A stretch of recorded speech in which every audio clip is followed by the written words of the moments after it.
Registry cancellation प्रक्रिया। साथियों, registry जो है वो कैसे आप कैंसिल करवा सकते हैं, सेक्शन 31 32 के बारे में बात करेंगे। म्यूटेशन, ऑब्जेक्शन, दाखिल खारिज पर आपत्ति कैसे देंगे, सब कुछ प्रक्रिया वाइज प्रक्रिया मैं आपको बताऊंगा। अब देखिए, आप लोग सोच रहे होंगे भाई हमारे एडवोकेट वो सब बता देंगे। नहीं, देखिए इसमें क्या होता है, कुछ चीज़ें आप ऐसी ही सीख सकेंगे जो कि एडवोकेट नहीं बताएंगे। और अगर वो मान लीजिए सही काम सही ढंग से नहीं कर रहे हैं तो आप भी कह सकते हैं कि नहीं, आप ये काम नहीं कर रहे हैं। ठीक है ना। तो ये चीज़ें बेहद ज़रूरी हैं।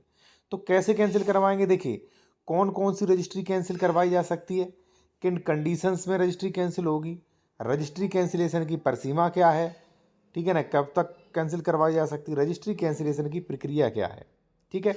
और देखिए, अगर आप लीगल कंसल्टेशन, बेहतर कानूनी सलाह लेना चाह रहे हैं विशेषज्ञ द्वारा, कोई अपना डॉक्यूमेंट चेक करवाना चाह रहे हैं, ठीक है, या किसी ने फर्जी रजिस्ट्री करवा ली या रजिस्ट्री रुकवाना के लिए आप एप्लीकेशन लिखवाना चाह रहे हैं, तो कॉन्टैक्ट नंबर हमारा वीडियो के डिस्क्रिप्शन में आपको मिल जाएगा साथियों। ठीक है। अब देखिए, सबसे फर्स्ट पॉइंट पे साथियों बात करते हैं यहाँ पे, ठीक है ना, कि कौन कौन सी रजिस्ट्री कैंसिल करवाई जा सकती है। ये आपको पता होना जरूरी, वरना क्यों आप अपना पैसा बर्बाद करें भाई। ठीक है ना। अब यहाँ पे मैं आपको बता दूं साथियों, रजिस्ट्री कई प्रकार की होती है। ठीक है। रजिस्ट्री इंस्ट्रूमेंट, अब जैसे मान लीजिए, हो सकता है आपने वसीयत रजिस्ट्री करवाई हो और रजिस्टर्ड वसीयत को कैंसिल करवाना है आपको। हो सकता है आपको गिफ्ट डीड कैंसिल करवाना है। हो सकता है आपको सेल डीड, जो बेनामा या केवाला जिसे बोलते हैं, वो कैंसिल करवाना हो।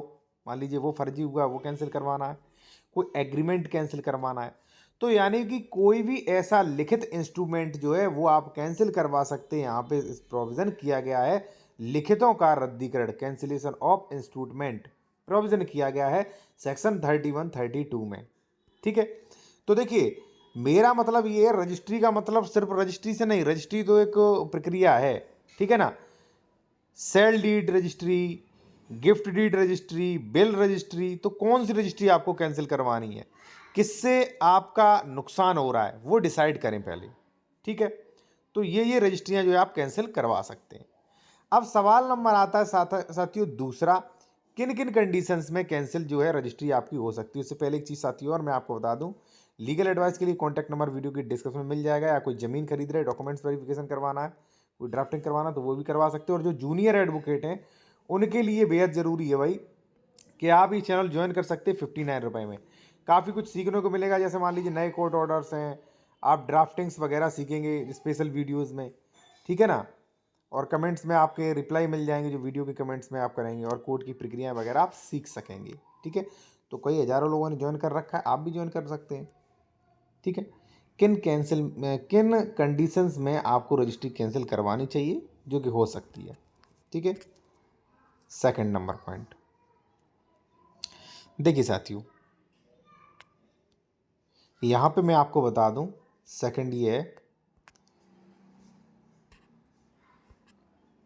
कि रजिस्ट्री कैंसिलेशन जो है वो कुछ कंडीशंस पे ही हो सकता है। ऐसे नहीं मान लीजिए बिल्कुल सही रजिस्ट्री आप कैंसिल करवा दें, तो ऐसे तो दिक्कत होगी ना। अब कुछ कंडीशंस मैं आपको बता दूं। फर्स्ट है साथियों कि सेक्शन 98 का उल्लंघन किया, या मान लीजिए 76 74। देखिए, यूपीआरसी के कुछ नियम भी हैं अपने, कि कौन सी ज़मीन आप खरीद सकते, कौन सी ज़मीन नहीं खरीद सकते, कौन सी ज़मीन पे कौन सा राइट है, आपको श्रेणी नंबर में डिवाइड की गई है। तो ज़मीन खरीदते समय भी आप ध्यान रखें ये चीज़ें। ठीक है। अगर धारा 98 76 74 यूपीआरसी का उल्लंघन किया तो वो रजिस्ट्री तो प्रारंभ से ही शून्य मान लीजिए, आप कैंसिल करवा सकते हैं। दूसरा साथियों, मान लीजिए डबल रजिस्ट्री हुई है। ठीक है। मान लीजिए आपको बेच दी थी 2008 में, फिर उसने 2008 के बाद बेच दी, तो डबल रजिस्ट्री भी कैंसिल हो जाएगी यहाँ पे। ठीक है। तीसरा है साथियों अंश से अधिक विक्रय। ठीक है ना। अब किसी प्रॉपर्टी डीलर ने या किसी व्यक्ति ने, मान लीजिए जमीन है उसके पास 200 वर्ग गज, ठीक है ना, और उसने बेच दी 300, तो ऊपर वाली कैंसिल होगी। ठीक है। और बिना प्रतिफल के रजिस्ट्री, यानी कि उसने पैसा लेन देन नहीं दिया, फर्जी तरीके से रजिस्ट्री करवाई थी, तो ऐसी कंडीशन में भी रजिस्ट्री कैंसिल हो सकती है। पैतृक जमीन की रजिस्ट्री, दबाव धमकाव में आके रजिस्ट्री कोई करवा ली है, ठीक है, संदेहात्मक कोई है, तो ऐसी चीज़ें जो है भाई कैंसिल हो सकती हैं, जिससे आपका जो है बड़ा नुकसान होने वाला है। रजिस्ट्री कैंसिलेशन की समय सीमा क्या है। रजिस्ट्री कैंसिलेशन की समय सीमा लगभग 3 साल है। पैतृक संपत्ति है तो वहाँ पे काफ़ी ज़्यादा हो जाती है। और एक चीज़ साथियों, अगर कुछ कंडीशंस ऐसी होती है जिनमें प्रारंभ से ही शून्य होती है रजिस्ट्री, ठीक है, उसे कैंसिल करवाने की आवश्यकता ही नहीं, कभी भी कैंसिल हो सकती है, ठीक है, चाहे जितना भी टाइम हो जाए, ठीक है ना। अब सवाल आता है रजिस्ट्री कैंसिलेशन की प्रक्रिया क्या है। चलिए मैं आपको प्रक्रिया भी बता देता हूँ, ठीक है। पहले शॉर्ट समझ लीजिए, ठीक है, शॉर्ट्स में कि प्रक्रिया क्या है। और देखिए, अगर आप कानूनी सलाह लेना चाह रहे हैं, कोई डॉक्यूमेंट्स चेक करवाना चाह रहे हैं, कोई एप्लीकेशन वगैरह लिखवाना चाह रहे हैं, तो कॉन्टैक्ट नंबर वीडियो के डिस्क्रिप्शन में मिल जाएगा।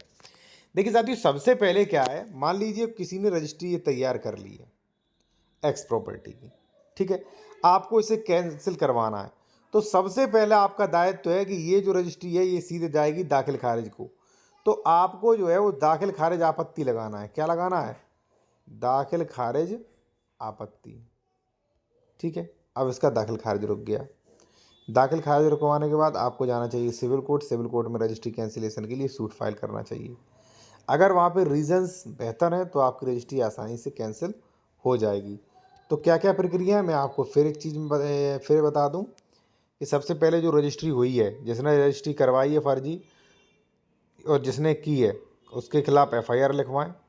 दूसरा है उसका दाखिल खारिज रुकवाएं। तीसरा जो है वो आप बिना देरी किए जो है सिविल न्यायालय में रद्द करने का आदेश डाल सकते हैं। सॉरी, रद्द करने के लिए आप जो है सूट फाइल कर सकते हैं। और प्रोविज़न यहाँ पे ये किया गया, ये आप पढ़ सकते हैं। भाई मुझे इतना टाइम नहीं कि मैं पढ़ के सुनाऊंगा आपको, ठीक है। बाकी और लीगल कंसल्टेशन है, या मान लीजिए आप जूनियर वकील हैं तो चैनल को ज्वाइन कर सकते हैं यहाँ पे, ठीक है, 59 रुपये में 1 मंथ के लिए।